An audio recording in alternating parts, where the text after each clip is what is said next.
Тэгэхээр юм байна л да. Өнөөдөр зөндөө олон хууль яриад зөндөө юм ярьж болно. Зарим нь ч одоо хамаагүй үйлжилт яриад очлоо. Тэр санаа зовоод байгаа нөхрийг бол одоо шадар сайдар тавих хэрэгтэй. Сайдаа тавьж чадахгүй байгаа үстэй нэг хэдийн юм чи. Тэ. Тэгээ тэр нэмнэ өвс хадлан авнууц явж. Тэ шадар сайд хийх хүн олдохгүй нэгсээ. Өргөдлөө бич мэдээ. Нэг сайд хийхэд энэ чийсэн яа тий. Хамаагүй улсууд хийгээд болоод байсан юм чинь. Тэгэхээр юм байна л да. Одоо сүүлийн 2 сонгуулиар би сонгон хайрхан дөрөв дээр дэвшижсэн. Тэгээд би тэнд ерөнхийдөө юу болж байсныг харж л байсан л да. Бүгд найрамдах намын дарга сонгуулиар нэг дэвшээ гараад ирэх юм бол ерөнхийлөгчийн сонгуульд өрсөлдөх юм байна. Ямар ч хамаагүй үн цэнээр оюуныг оймс бандаж таралгаж байгаа гаргаж байгаа гэж гаргаж ирсэн. Баяр гэдэг хүн. За дараа нь дахиад сая өнгөрсөн сонгуулиар дахиад арсан нам элбэг дөржид гай болж магадгүй энэ жаргал сайхан чин зөрүүд ерөнхийлөгчийн сонгуульд үзэлцээд очино. Тийм учраас Эрдэнэ чимэггээд аналогийн аспирин зардаг эмэгтэйг тавьчихаа гэд гаргачихсан. Одоо зүгээр сонгуулийг ингээд хүслээрээ шийдэж штэ. Гоё. Тий. За тэгээд Монгол Ардын хувьсгалд намынхан хувилдаад нэг алтуу игтэйгээ хамаатай ахтуу болж авч байгаад ингээд бид нар та нарыг Ардын намыг чи алаад өгнө. Манайх танахтай ивсээд бүх насаараа ингээ хормын хийчихнэ. Салахгүй. Бидний тоглоом нэг тийм сүртэй философи айхтар шинж тухайн багхгүй шүү дээ. Зүгээр нэг 2 дурак хоорондоо сууж агаад гэртээ сууж агаад энийг ингэчи тэр идэгчи тэгээд болоо. Энд бид нар айгүй том юм ярин зөндөө мөрөөд нь үнийн хэрэг дээр амьдрал бол айгүй энгийн зүйл байхгүй да. Хингийн зүйлүүд. Тэгээд би 2 хэсэг дээр гар туулах хийсэл дээ. Баян шон дээр тэгэхэд тэнд юу болж ийнө гэсэн 1500 саналаас жаргал сайхан 1200 дахиад нэг 1300 санал өгжээс хэсэг дээр 1200 үнийн санал жаргал сайхан авж штэ. Бусдын дээр нь бол 50 100 манай нөхдөө дотроос нь уцтаад авраараа яах вэ хаа энд ч яста аимшиг юм болоод байна гэдэг. Тэгээд нөгөө гар тулах хийнэ гэсэн чи хийлэгдвэ. Тэгсэн чи юу болсон бэ гэсэн чинь гончиг дөрж байгаа шүн үрийн 5 жингээр нэг хэдэн согтуу залуучууд арсан намын дагуулчихсан. Та нар наадхаа гараар тоолох юм бол шоронд орно шүү гэд ингээ гашгараад тавьчихсан. Энэ факт. Бид нар ийм бүдүүлэг улс төр хийж байгаа байхгүй да. Аимшиг юм бүдүүлэг. Одоо бол 90 оноод бол бүгдээрээ цадсан муур шиг айтайхан костюмтай үсгэцгээ засцсан ногоон цагаанаар будаад айтайхан болчлоо шүү дээ. Одоо ганцхан улс төр л айтайхан болж таагүй манад. Хэрэлдэйлэн худлаа ярина, долгоно, бялдуучлан, цусардан, дарга гарахаараа нэрээ мартчихна. Энэ амьдрал бол одоо иргэд бол тийм биш болсон байна. Би сая энэ аймагуд дээр яваад ирэхэд бүх аймагд бол Wi-Fi, интернет, 3G бүгдээрээ орчихсон. Бүх хэрэгэд яг болж байгаа мэдээллийг тухайн цаг үед нь хүлээж авч үздэг болчихжээ. Шинэ нэрэн үе, шинэ үеийнхэн гараад ирсэн байна. Улс төрчд нь хоцорсон. Нөгөө л иргэдээ тэнэг мангуу ярваа гэж ойлгосон хэвээрэл баг. Зарим нэгэн би гişүүдийг хэлмээр байгаа. Энэ арцсан намаас, жардын намаас одоо нэг жоохон мөнгө хөрөнгөтэй болсон зүгээр мөрөөрөө яваад хөрөнгө иддэг юм уу, асгадаг юм уу, ханд өргөдөг юм уу тэгээ яваачтэй. Тэгэл энд гутгаал, энэ дотор хэрүүлхийгээл, энэ дотор байгаал байна. Ордон дотор нэг байгаль сүртэй юм байхгүй шүү дээ. Нэг жигэртэй харцайл ууж байгаа үз, нэг ганц сая төгрөг авч байгаа үз одоо тэгээд тэрний төлөө үхэх гээд их. Их хурлын гишүүдийн дэтгэмж элдв ямиг бүр өшөө баг болох хэрэгтэй.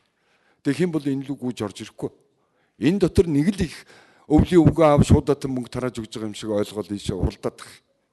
За дээр нь их хурлын гишүүн хүн сайдын албан тушаал гашгаа болчихсон бол мөнгө та албан тушаал авахаа болчихсон бол их хурл дэвшгүн олдгоо болчихно. Тэрийг бол айгүй амархан шийднэ. Нэр шүү. За тэгээд манай өнөөдөр төрд нэг аимшигын үзэгдэл болж байна л да. Энэ юу гэхээр ерөөсөө залуучуудын тулд нийтээр ажилгүйдэл газар авч байна. Мэргэжил байхгүй, боловсрал байхгүй, хулхны хэдэн дипломтой. Одоо яана залуу халаа харанхуй байна. Би сая энэ баруун аймагуд дээр яваад ирэхэд тэнд нэг л юм харлаа. Тэр чигээр ажилгүй. Засаг дарга нар нэг наадам хийсэн, найр хийсэн, нэг сайхан торгон дээл нэг том чулуу хүртэлсэн нөхдүүд л тэргээр явж байна да. Өөр болж байгаа юм алга. За тэгээд бүх барилд нь бөөн булхаа, морь уралд нь бөөн луур. Тэрийгээ тэгээд уралдаан тэмцэн гэж нэрлэлчээ нөгөөдөл чинь. Тэгээ миний морь төрүүлсэн гэж худлаа яриад ингээд. Айгу хэцүү, маш хэцүү. Тэгэхээр одоо энэ юмнаас салахын тулд энэ ардын нам гэдэг нэг урагшгүй хэд юм байна. Ерөөсөө улс төрийн тэмцэлд хийдэггүй. Эдгэрт бүрийн хэрэг ажиллагаа шүү дээ. Ганц мөн гүн долоо хогийн шар нэг юм лооцон барьчаад ганцаараа тэмцэж болоод суугаад ирсэн биз дээ. Ардын намын хичнээн хүн сууж байгаа. Бүгдээрээ сонгуулийн үйл хэлцнэ, сонгуулийг ил тод шудраг болно гэд лооцон барьж суултаа. Яагаад чадахгүй байгаа? Айгаад байна уу? Авилгал авчихсан. Юу нь болохгүй байгаа.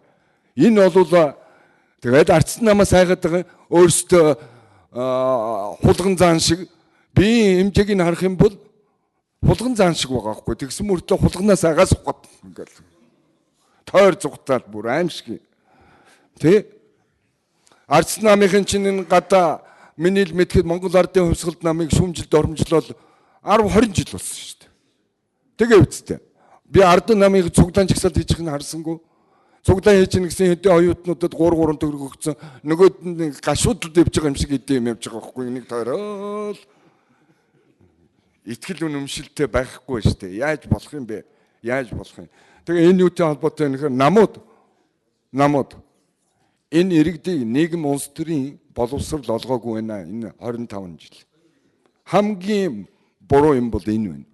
За зүгээр үзэл сурталаар бүгдээрээ уралдаж бол гişүнчилсэн бэл. Бор халдсан тугалч байсан энэ манах шүү чигээд ингээд хуваачихсан. Тэд нэр нь тэгээ сохроор санал өгж явах юм гин. Одоо тэрэнд бол энэ залуучууд бол явахгүй юм билээ тэргүү. Яг үннийг хэлэхэд бол. За дээр нь манад нэг аимшиг юм болж байна одоо. Тэр нь юу гэхээр хүмүүс өөрсдөө голхоо болчих, ичгээ болчих. Бүр ингээ албан тушаал гэхээр өөрөө чадахгүй ч байсан чигээрээ явна. Тэ. Энээсээ одоо яаж энийг өөрчлөх вэ? Хүмүүс бас жоохон өөрөөсөө би энийг чадахгүй гэж ичдэг байх хэрэгтэй шүү дээ. Тэгэхээр хуулиндаа бас асуу. Гой хууль хийж болно хэрэлдэж байгаа ч гэсэн. А яаж хүмүүсийг ичдэг болгох уу? Яаж хүмүүсийг бас нэг зарчимтай, ёс суртахуунтай болгох уу гэдэг асуудал. Тэрийг одоо яах вэ гэдэг асуудал. Тэрийг шийдвэл хоёр арга бий л дээ. Сайн дураараа шийдэхгүй л хүчээр шийдэх асуудал байдаг юм билээ. Энэ ертөнцийн олсон хуулиур нь тэр л юм билээ ер нь. Хараадахт. Тийм учраас энэ сонгуулийн хуулийг ядаж энэ сонгуулийн хуулийг шудраг болгочих л да. Ил тод. Ард түмнээс үнээс нь яагаад байгаа. Ард түмэн хяналтаа тавих хэрэгтэй ш. Сонгуулийн хороо биш. Би сонгуулийн хорон дээр яваад очлоо л да. Сонгуул ингээ булхаатад луурдад байна гэсэн. Тэн цагдаагийн дарга бэлэгт. Жагаа чи айтайхан байгаарай гэсэн. Надыг. Тэр генералаа сайхан гин. Тэ урд нь энд амар болд гэдэг нэг генерал бас орж ирчгээд бахан доромжлоод 7 сарын 1-ээр баг хамтан будчил даналзаад байсан. Дараа нь яалаа. Шорон орхоос гадна чацаг алдаад уйлаад насилкэн дээр яваа үсттэй. Ийм л генералуудтай сууж байна. Ийм л бид нэр хүмүүстэй байна. Тийм учраас хэр зэг нийгмийг бүрхэгдүүлнэ, харанхуй байлгана. Төдий зэрэг бид өөрсдөө бүгдээрээ хохирлын намснаа. Энэ төр барьж байгаа намч бай юу ч бүгдээрээ. Тийм учраас энэ сонгуулийн хуулийг ил тод болгох хэрэгтэй. Ялангуяа ардын нам бол энэ булхаал уурыг инх хоёрын үеэс эхлээд найруулж хийжсэн. Би мэднэ. Ерөнхийлөгчийн сонгуулийг үрийн 5 жингээр цагдаа оруулж агаад ажиглагч нарыг хөөж гаргаж агаад инх хоёрыг гаргаж ирснийг би мэдэн шүү дээ. Би өөрөө нэр дэвшчихсэн хүний хувьд. Дараачийн сонгуул дахиад бүх их хурлын сонгуулиудыг улаанцхан гүжрээр найруулж гаргаж ирсэн. Энэ ардын нам хувьсгалт намаас үүсэлтэй. За энэ ардсан нам айгүй сайн багшийнхаа сургаалыг хүлээгээд авцсан. Нэг хар хайрцаг гэд нэртэй компьютер оруулж ирж байгаа л улаан цагаан зүгээр соль тавиал гадна талаас нь Wi-Fi, Bluetooth-ээр компьютерлогоо нэвтэрж ороод тэрийг гаргана энийг гаргахгүй. А бид нэр одоо Wi-Fi үйлчилдэггүй систем олж ирнэ тэгвэл. Бидний эрхийг зөрчиж дээ шүү дээ. Тэгээд энэ сонгуулийн хуулийн дээр анхааруул яасан бэ? Ардсан нам яг ураа лоозон бичих хөрөнгө мөнгө байхгүй бол бид нар бичээд өгчээ тэр их хурл дээр барьсан мэдөө. Тэрнээс л ихлэлтэй та нар төр барьж байгаа юм чинь бид нар яг та нар дотор нь гэх юм бол бид гадна ч гэсэн та нар хөдлөхгүй бол бид нар юу ч хөдөлж идэв. Та нарын хөл гаруулаад ямар нэг пакри шиг оймс бэлий байгаа биш юм чинь. Тийм учраас та нар дотроос нь энэ сонгуулийн хуулийг ядаж шудраг болгоо. За үндсэн хууль тэр дими үндсэн хууль өөрчлөхгүй тэрийг мөрөөдөд хэрэггүй. Одоо тэгээ насаар энэ дотор хүн хөлтөй хөвтгөн тийм завхарсан юм гэж яаж үгүй. Галзуурсан биш. Бид нэр парламентын засаглалтай орон. Манай тогтолцоог бол би бол уг нь зөв гэж боддیں۔ Ягаад тэгэхээр хоёр талдаа айхтар хүнд хоёр хөрштэй. Бидний үг дээдсийн хоёр хөрший чинь 300 жил даралцсан учраас бид нарыг үзий яддаг. А нэг хүнээр хаана залуу тавьчих юм бол за одоо тэгээ хамраас нь тэгээд аваа ивчнэ. Одоо тэгэл дуусна гэсэн үг. Тийм учраас энэ үндсэн хуулинд гар хүрхэ болох хэрэгтэй. Одоо бол сонгуул ойртож байна. За дээр нь энэ сонгуулаар нэг дутагдал байна. Энэ сурчлагаа хийх айгүй хэцүү. Ерөөсө 14 хоногийн дотор энэ Монгол улсын газар нутаг дээр улс төрийн намууд сурчлагаа хийгээд хүнээ таниулаад ингээд сонгуульд гарах юм гин яаж амжих юм? Өөрөөсөө төр барьж байгаа нөхдүүд болохоор төрийн мөнгөөр өдөр шингүй яв сурчлагаа хийж идэг. А бид нар болохоор өөрсдөө нэг жоохон ээжийн хайрсан гамбрыг аваад явна. Тэгэл байхгүй шүү дээ. Тийм учраас энэ сонгуулийн бас хугацааг жоохон сунгаж өгмөр байна. Нэг сар. Энд чинь Америк нэгдсэн улс бүтэн жил сонгуулийн сурчлагаа хийж штэ. Яагаад бид нэр 7 хоногийн дотор сурчлага хийнэ гэж ойлгоод байгаа. Энэ буруу байна. За дараачийн нэг хамгийн сүлд хэлэх юм би их олон хүн зовоогоод яах вэ?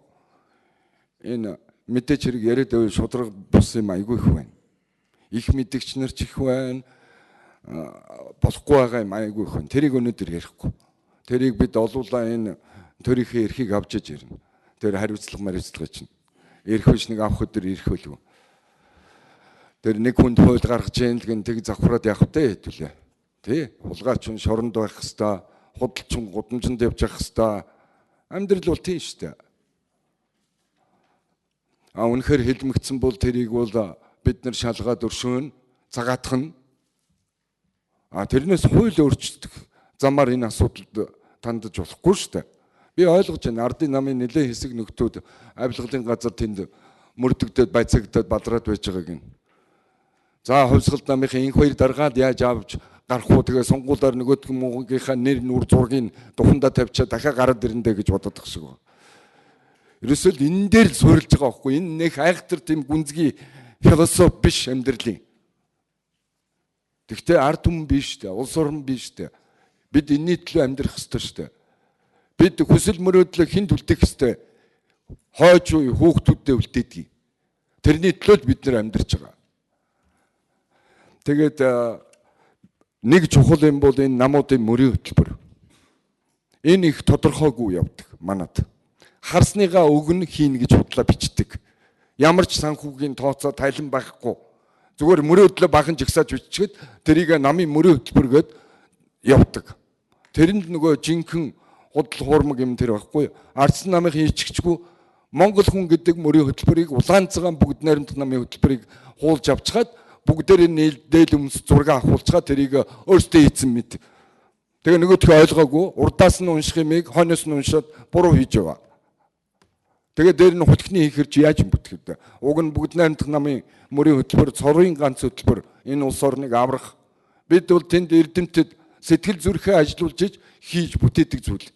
Тэрнээ сонгуулийн сурчлагын ажил биш. Тэ манай мөрийн хөтөлбөрийг яг тэр чигээр нь хулсан байсан.